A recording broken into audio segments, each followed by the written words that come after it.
श्री परमात्मने नमः। श्री रामचरितमानस अध्याय लंका कांड पेज 727 आगे। तब रावण हंसकर बोला, बंदर में यह एक बड़ा गुण है कि जो उसे पालता है उसका वह अनेकों उपायों से भला करने की चेष्टा करता है। बंदर को धन्य है जो अपने मालिक के लिए लाज छोड़कर जहाँ तहाँ नाचता है, नाच कूद कर लोगों को रिझा कर मालिक का हित करता है। यह उसके धर्म की निपुणता है। हे अंगद, तेरी जाति स्वामी भक्त है, फिर भला तू अपने मालिक के गुण इस प्रकार कैसे ना बखानेगा। मैं गुण ग्राहक, गुणों का आदर करने वाला और परम सुजान समझदार हूँ। इसी से तेरी जली कटी बक बक पर कान ध्यान नहीं देता। अंगद ने कहा, तुम्हारी सच्ची गुण ग्राहकता तो मुझे हनुमान ने सुनाई थी। उसने अशोक वन को विध्वंस तहस नहस करके तुम्हारे पुत्र को मारकर नगर को जला दिया था, तो भी तुमने अपनी गुण ग्राहकता के कारण यही समझा कि उसने तुम्हारा कुछ भी अपकार नहीं किया। तुम्हारा वही सुंदर स्वभाव विचार कर हे दशग्रीव मैंने कुछ धृष्टता की है। हनुमान जी ने जो कुछ कहा था उसे आकर मैंने प्रत्यक्ष देख लिया कि तुम्हें न लज्जा है, न क्रोध है और न चिढ़ है। रावण बोला, अरे वानर, जब तेरी ऐसी बुद्धि है तभी तो तू बाप को खा गया। ऐसा वचन कहकर रावण हंसा। अंगद ने कहा, पिता को खाकर फिर तुमको भी खा डालता, परंतु अभी तुरंत कुछ और ही बात मेरी समझ में आ गई। अरे नीच अभिमानी, बाली के निर्मल यश का पात्र कारण जानकर तुम्हें मैं नहीं मारता। रावण, यह तो बता कि जगत में कितने रावण हैं। मैंने जितने रावण अपने कानों से सुन रखे हैं उन्हें सुन। एक रावण तो बलि को जीतने पाताल में गया था तो बच्चों ने उसे घुड़शाला में बांध रखा। बालक खेलते थे और जो जा जाकर उसे मारते थे। बलि को दया लगी तब उन्होंने उसे छुड़ा दिया। फिर एक रावण को सहस्त्रबाहु ने देखा और उसने दौड़कर उसको एक विशेष प्रकार के विचित्र जंतु की तरह समझकर पकड़ लिया। तमाशे के लिए वह उसे घर ले आया। तब पुलस्त मुनि ने जाकर उसे छुड़ाया। एक रावण की बात कहने में तो मुझे बड़ा संकोच हो रहा है।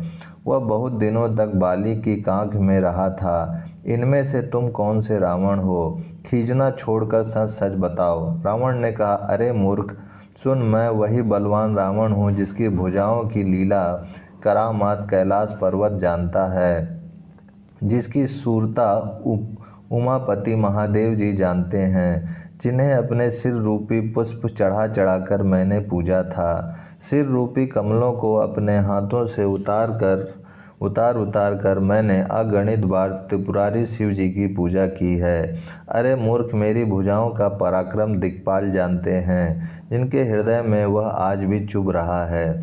दिग्गज दिशाओं की हाथी मेरी छाती की कठोरता को जानते हैं, जिनके भयानक दांत जब जब जाकर मैं उनसे जबरदस्ती भिड़ा मेरी छाती में कभी नहीं फूटे, अपना चिन्ह भी नहीं बना सके, बल्कि मेरी छाती से लगते ही वे मूली की तरह टूट गए, जिसके चलते समय पृथ्वी इस प्रकार हिलती है जैसे मतवाले हाथी के चढ़ते समय छोटी नाव। मैं वही जगत प्रसिद्ध प्रतापी रावण हूँ। अरे झूठी बकवास करने वाले, क्या तूने मुझको कानों से कभी नहीं सुना? उस महान प्रतापी और जगत प्रसिद्ध रावण को मुझे तू छोटा कहता है और मनुष्य की बड़ाई करता है। अरे दुष्ट, असभ्य, तुच्छ बंदर, अब मैंने तेरा ज्ञान जान लिया।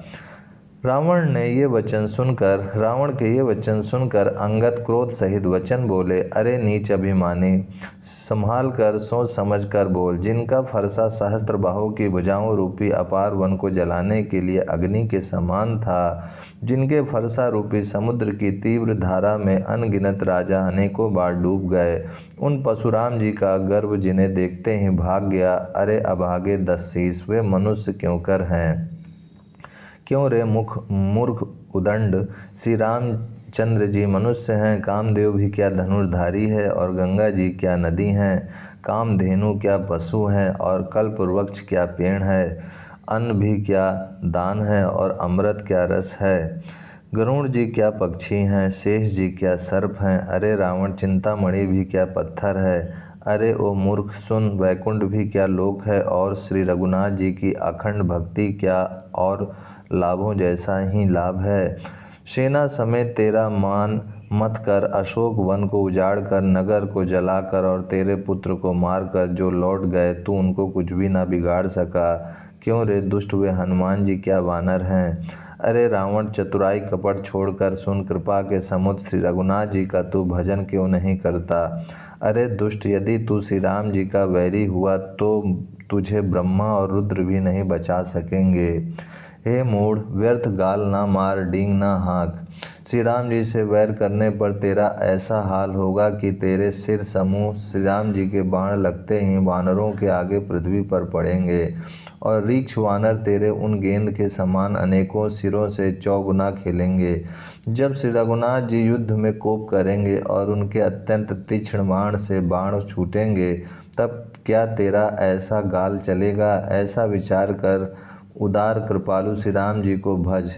अंगद के ये वचन सुनकर रावण बहुत अधिक जल उठा, मानो जलती हुई प्रचंड अग्नि में घी पड़ गई हो। वह बोला, अरे मूर्ख, कुंभकर्ण ऐसा भाई मेरा भाई है, इंद्र का शत्रु सुप्रसिद्ध मेघनाद मेरा पुत्र है, और मेरा पराक्रम तो तूने सुना ही नहीं कि मैंने संपूर्ण जड़ चेतन जगत को जीत लिया है।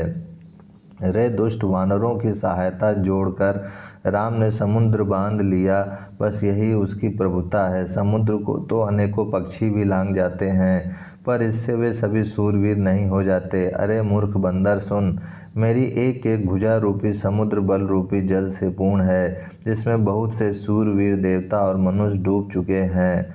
बता कौन ऐसा सूरवीर है जो मेरे इन अथाह और अपार 20 समुद्रों का पार पा जाएगा।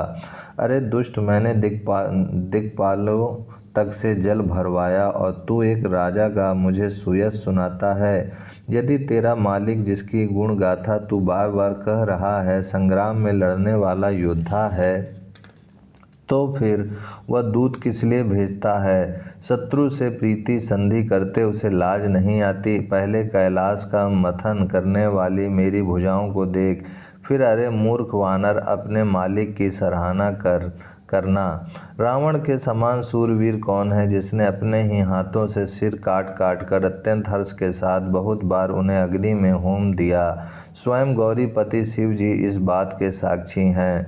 मस्तकों के जलते समय जब मैंने अपने ललाटों पर लिखे हुए विधाता के अक्षर देखे, तब मनुष्य के हाथ से अपनी मृत्यु होना बाँचकर विधाता की वाणी लेखों को असत्य जानकर मैं हंसा। उस बात को समझकर स्मरण करके भी मेरे मन में डर नहीं है, क्योंकि मैं समझता हूँ कि बूढ़े ब्रह्मा ने बुद्धि भ्रम से ऐसा लिख दिया है। अरे मूर्ख, तू लज्जा और मर्यादा छोड़कर मेरे आगे बार बार दूसरे वीर का बल कहता है। अंगद ने कहा, अरे रावण, तेरे समान लज्जावान जगत में कोई नहीं है। लज्जाशीलता तो तेरा सहज स्वभाव ही है। तू अपने मुंह से अपने गुण कभी नहीं कहता। सिर काटने और कैलाश उठाने की कथा चित्त में चढ़ी हुई थी, इसी से तूने उसे 20 बार कहा। भुजाओं के उस बल को तो तूने हृदय में ही टाल छिपा रखा है, जिससे तूने सहस्त्रबाहु बलि और बाली को जीता था। अरे मंद बुद्धि सुन, अब बस कर। सिर काटने से भी क्या कोई सूरवीर हो जाता है। इंद्रजाल रचने वाले को वीर नहीं कहा जाता, यद्यपि वह अपने ही हाथों अपना सारा शरीर काट डालता है। अरे मंद बुद्धि, समझ कर देख, पतंगे मोहवश आग में जल मरते हैं, गधों के झुंड बोझ लाद कर चलते हैं, पर इस कारण वे सूरवीर नहीं कहलाते। अरे दुष्ट, अब बत बढ़ाव मत कर, मेरा वचन सुन और अभिमान त्याग दे। हे दसमुख, मैं दूत की तरह संधि करने नहीं आया हूँ। श्री रघुवीर ने ऐसा विचार कर मुझे भेजा है। कृपालु श्री राम जी बार बार ऐसा कहते हैं कि सियार के मारने से सिंह को यश नहीं मिलता। अरे मूर्ख, प्रभु के उन वचनों को मन में समझ कर याद करके ही मैंने तेरे कठोर वचन सहे हैं। ओम शांति शांति शांति।